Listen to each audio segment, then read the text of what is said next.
lihat ada plang tahu kopi. Iya. Terus udah nyobain nih kopi kita nih, signature kita nih. Wah, udah nyoba tadi tuh. Gimana? Rasanya mantap. Oh, Iya, mantap. Saya coba lagi, Mas. Seger banget. Nah. Ketika perjalanan jauh, mampir ke sini minum ini kopi seger. Yang penting enak di lidah, enak juga di perut kan gitu. Oh iya, Bang. Ini Taguk Kopi ini apa sih, Bang? Jadi ini nih usaha minuman yang kami rintis sudah setahun deh. Kenapa ngambil nama Taguk Kopi ya itu diadopsi dari bahasa sini. Taguk kan minum nih, minum kopi berarti kan. Jadi orang udah tahu nih, oh kalau minum kopi kesana gitu. Oh gitu ya. Nggih. Kenapa sih kok Abang tuh memilih berkecimpung di dunia perkopian? Karena dari aku sendiri tuh dek memang suka sama kopi. Kita hobi lah kalau orang Indonesia nih hobi minum kopi pagi, siang, malam. Jadi udah kayak semacam minuman sehari-hari. Apalagi kopi kita ini kopi Indonesia jadi salah satu dari kopi terbaik di dunia deh. Itu yang memilih. Aku juga pengen nih orang Pangkalan Bun ngerasain kopi Nusantara dari sepenjuru Nusantara. Gitu ya ceritanya ya. Awal mulanya punya ide nih Bang, Taguk Kopi ini seperti apa perjalanannya itu? Kalau dimulainya sih itu pas kita lagi ikut acara eventnya Pangkalan Bun nih dulu 15 Februari 2020 kan pernah ada festival kopi Istana. Itu yang ngadain yang di Pangkalan Bun sini Pemda. Itu kita ikut ke situ kok ternyata antusiasnya bagus dari animo masyarakat tertarik gitu buat nyobain. Nah di situ kita mulai berkembang dari hal kecil kayak gitu deh. Dari pameran itu ya, mulai festival. Terpancing, tergali untuk membuat Taguk Kopi gitu ya. Oke. Kira-kira di sini Bang ya, saya kan melihat itu ada banyak tuh jenis-jenis kopi apa aja sih yang ada di sini? Nah, kalau untuk kopi kita yang jenis base espressonya kita ambil Robusta. Karena karakter dari Robusta itu dia dapat tuh untuk pahitnya. Aftertaste setelah kita minum kopi itu ada rasa pahit, nah itu yang didapat dari Robusta. Meskipun sudah kena es, kenapa kita pilih Robusta? Dan Robusta pun kita ambil dari daerah Bali, Kintamani atau Flores yang memang terkenal dengan khas dan lebih soft untuk di perut. Gitu deh. Oh, cukup menarik. Selain itu juga kalau untuk yang pecinta kopi ini yang suka manual, kita punya manual brew, kita punya metode seduh V60, Vietnam drip, sama French press. Di sini kita bisa milih nih.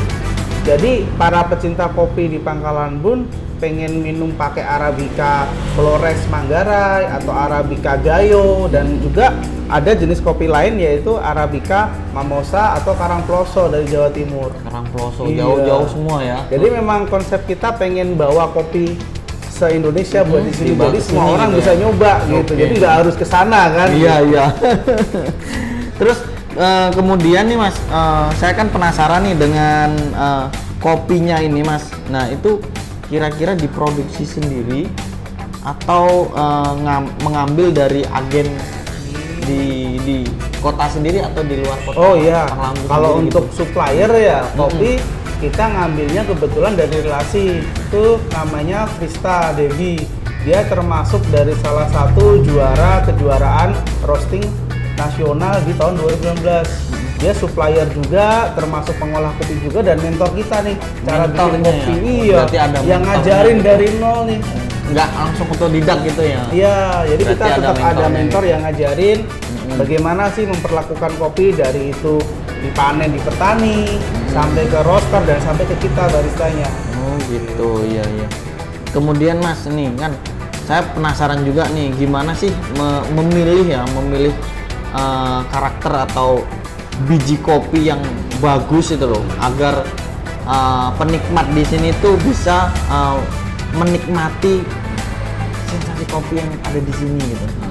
Jadi memang untuk kopi kita kembali ya, karena kalau orang yang memang suka kopi dia pasti pengen explore nih.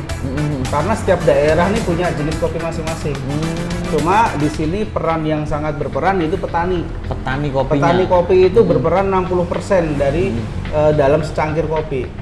Roaster itu, pemanggang itu cuma sekitar 30%. 30% aja di Kobar nih ya, Panglambun nih. Artinya untuk menyajikan satu cangkir kopi itu peran dari petani, roaster, dan barista itu terbagi klasifikasinya cuma sekitar 10% di barista. 10% di Ya, barista penyaji kopi itu bergantung dari petani sama roastery. Itu yang membuat sebuah cita rasa kopi bisa lebih enak. Bagaimana dia memilihnya, bagaimana pemilahannya, terus cara menentukan rasa dengan roastery-nya itu akan berpengaruh satu sama lain. Berarti ketika kopi datang nih ya, kopi kan datang tuh. Nah, itu kan ada biji kecil, ada yang besar, kemudian itu tuh berarti dipilah-pilah, disortir disortir gitu ya, jadi supaya hasilnya nikmat gitu ya. Petani itu saat panen biji kopi nih, dia dipilih dulu, dipilih, disortasi berdasarkan ukuran, green size-nya, terus dilihat mana yang layak jual. Ada grade-grade-nya juga deh, ada grade A, grade B, bahkan yang defeknya banyak, yang banyak rusak juga ada, itu disisihkan. Bahkan sebenarnya di beberapa daerah sampai diekspor kopinya. Kopinya diekspor ya. Karena memang apa ya, kopi Indonesia nih punya peluang di kancah internasional. Kopi Indonesia gitu ya. Betul. Berarti salah satunya ada di Teguh Kopi ini ya. Iya, kita pengen merangkum ini semua. Gitu deh. Mas, sambil diminum-minum ya Mas ya. Ayo, Saya nyoba nih. Selain kopi kita juga ada makanannya nih. Wah, enak sekali nih Mas. Mau coba nggak makanan kita? Boleh dong, ada apa aja tuh Mas Ya. makanannya itu? Kalau kita makanan di sini ada beberapa. Kalau cemilan, untuk makanan sendiri kita punya gudeg nih. Gudeg. Iya. Wah, yang benar Mas, masa di Bener. Pahlawan punya gudeg Itu nih? dia. Biasanya gudeg yang saya lihat nih adanya di Jogja. Ketika saya jalan-jalan traveler ya ke Jogja tuh, yang saya cari pasti gudeg. Berarti kalau ke Panglamun nih nggak usah jauh-jauh ke Jogja dong. Jadi ketika rindu kepada Jogja gitu kan, di Panglamun juga ada gudeg gitu ya. Jadi Gudeg Panglamun ya Mas gudeg ya. Panglamun. Mantap nih Mas. Nah, kalau mau coba nanti biar saya pesankan ya. Tolong ya gudegnya satu. Ambil nanya nih Mas, apa sih ciri khas dari Teguh Kopi itu? Ciri khas ya. Ciri khasnya. Kalau ciri khas, kami itu cuma ingin Teguh Kopi itu diterima mas sama masyarakat Pangkalanbun.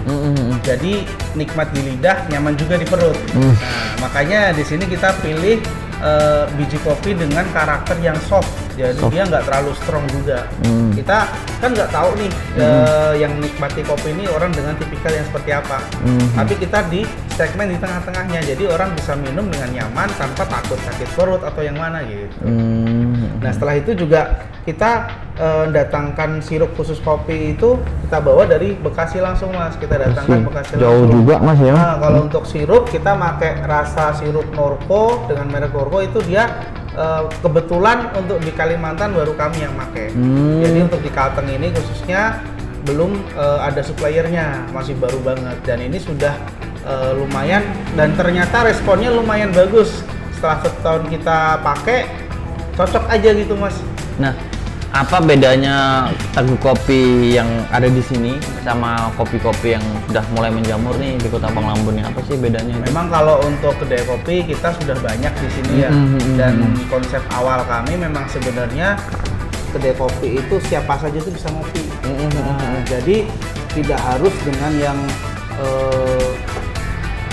biaya yang mahal, biaya dengan yang murah pun kita bisa minum kopi. Meskipun itu kopi fresh. Jadi kalau untuk Teguh Kopi sendiri, kita tempatnya sendiri kita mengusung tempat yang workspace.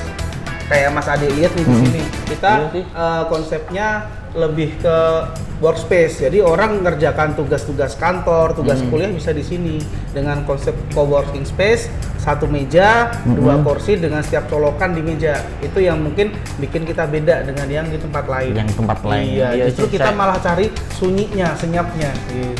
Saya cukup menikmati sih pas masuk ke sini gitu, suasananya itu nyaman gitu Mas. Iya. Jadi emang bener-bener workspace ya. Iya. Jadi mungkin nanti teman-teman kalau yang pas main ke situ emang bener-bener nyaman yang ada di sini gitu. Jadi orang ngopi bisa sambil buka laptop, kerjain tugas gitu. Ada kayak semacam chemistry yang didapat. Mungkin seorang jurnalis atau mungkin pekerja kantoran yang sudah suntuk dengan suasana kantor yang semua temboknya serba putih. Di sini kita bikin temboknya warna abu-abu. Iya. Jadi biar ada beda juga. Terus di belakang Mas Ade ini juga ada lukisan abstrak juga yang kita bikin. Wah, ini filosofinya apa mas? Saya nggak paham. Kalau ini sih mas, memang konsep yang kita bawa abstrak. Jadi Abstrak, ya? abstrak. Jadi memang ini pakai bahan dari kayu-kayu bekas, kita susun. Limbah-limbah Sebenarnya kayu itu ya. Ini menggambarkan sebuah lukisan. Bagi teman-teman Mas Ade atau Mas Ade yang lihat mungkin kelihatannya biasa kayak kayu-kayu, cuma ini sebenarnya ada gambaran tersirat dari sini. Oh gitu. Oh iya mas, kenapa sih kok gudeg ini kan harusnya di Jogja ya? Kok ada di Pangkalan Bun gitu? Nah, itu mas uniknya.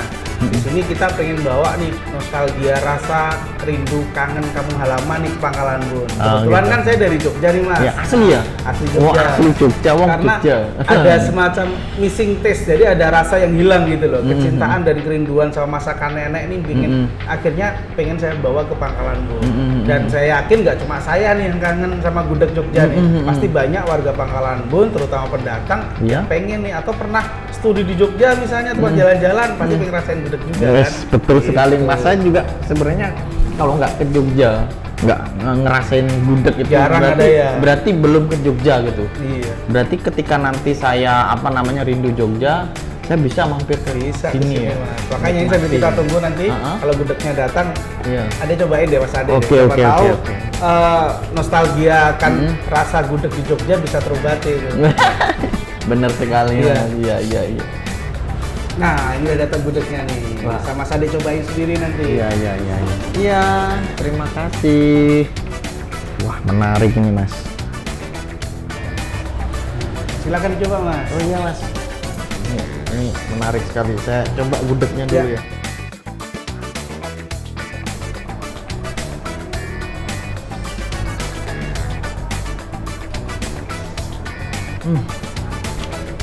Wah, enak mas. Ini rasa rindu saya pas ke Jogja terbayarkan hanya Pangkalan Bun. Ini ceceknya juga enak, mantap. Gorengnya tuh dapat gitu. Jadi memang rempah-rempahnya dapat. Untuk alamatnya sendiri nih mas, ini kan ada Teguh Kopi sama gudegnya nih mas. Ya Mas, kalau untuk sekarang lokasi kami untuk merchannya ada di Swalayan di Bundaran Pramuka, kawasan situ. Untuk cafe eatery-nya ada di sini di Jalan Iskandar, tepatnya di depan Bank BTN atau seberang Jalan Malijo. Kita sebelahan Mas, gudeg sama Teguh Kopi ini sebelahan. Pas ya, Iya, sebelahan jadi ya. orang bisa mesen gudeg sekaligus mesen kopi atau sebaliknya tuh. Ngobrol-ngobrol masalah kopi sambil makan gudeg nih kayak Mas Ade nih. Apa sih harapan abangnya ini ya terhadap pecinta kopi khususnya di Kabupaten Kota Barat tuh? Buat pelaku usahanya juga mungkin ya. buat pelaku Kalau usaha saran saya sih nggak banyak Mas, karena Indonesia ini punya aneka macam jenis kopi, maka kita harus mencintai dulu nih kopi Indonesia. Dan jangan pernah berhenti untuk inovasi. Karena di saat-saat pandemi seperti ini, kami juga pernah merasakan tuh yang namanya turun drastis, ya kan, minat beli jadi rendah. Itu bener kayak diuji Mas di sini. Nah makanya jangan gampang menyerah, jangan gampang putus asa, inovasi terus aja dan cintai nih produk-produk kopi Indonesia. Kopi Indonesia. Ayo Mas, dihabis. Oh iya, iya. Kalau mau nambah nanti saya pesen lagi nih. Oh, udah mas ini Dibungkus banget aja kali nih. ya. Iya, iya nanti Ya. aja ya. Ini enak banget sih. Siap.